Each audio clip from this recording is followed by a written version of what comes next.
Romans 3, verse 28. Therefore, we conclude that a man is justified by faith apart from the deeds of the law. So man is what? Justified by what? By faith apart from the deeds of the law. So some Christians conclude, they say, see, we don't need the law anymore because it says that we're justified by faith apart from the deeds of the law. Unfortunately, they don't read just 3 verses farther down. Notice verse 31. Do we then make void the law through faith? Certainly not. On the contrary, we establish the law. Let me ask you, is there room for faith and the law? According to Paul, yes. He says, we don't do away with the law by faith. We establish the law. Even though we're not justified by the law, we establish the law by faith. Another favorite passage by those who say that you don't have to keep the law, you don't need works, Romans 5, verse 20. Moreover, the law entered that the offense might abound. But where sin abounded, grace abounded much more.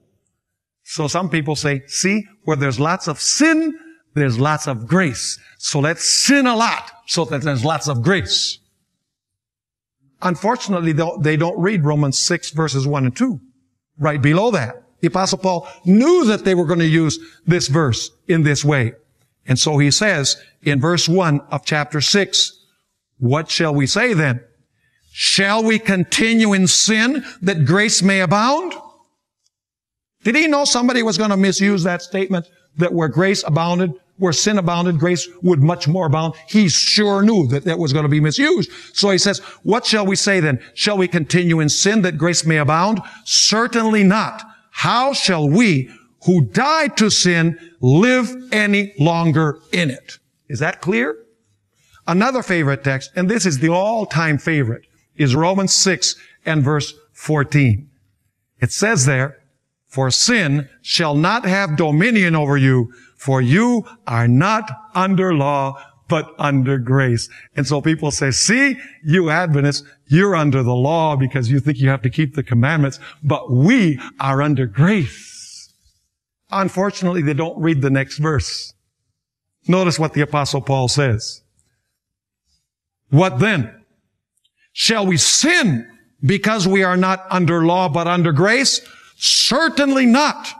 Do you not know that to whom you present yourselves slaves to obey, you are that one slaves whom you obey, whether of sin leading to death or of obedience leading to righteousness? Let me ask you, being under grace, does that excuse us trampling upon God's holy law? Does that excuse us from sin? Of course it doesn't, according to the Apostle Paul himself. So when Paul gives a controversial statement, immediately he balances it off. And he says, listen, just because you're under grace doesn't mean that you can trample upon the law. Just because where sin abounded, grace abounds all the more, doesn't mean that you can disobey God's law. Just because you're justified by faith without works of law doesn't mean that you get rid of the law. You establish the law, is what the Apostle Paul has to say.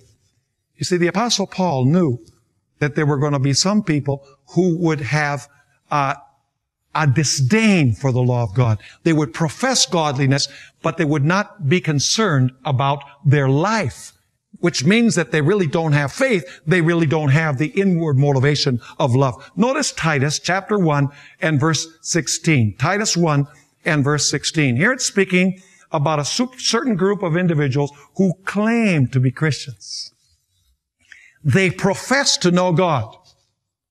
So are these Christians? Yeah, they profess to know God. But in works, they what? They deny Him. In their what? They deny Him?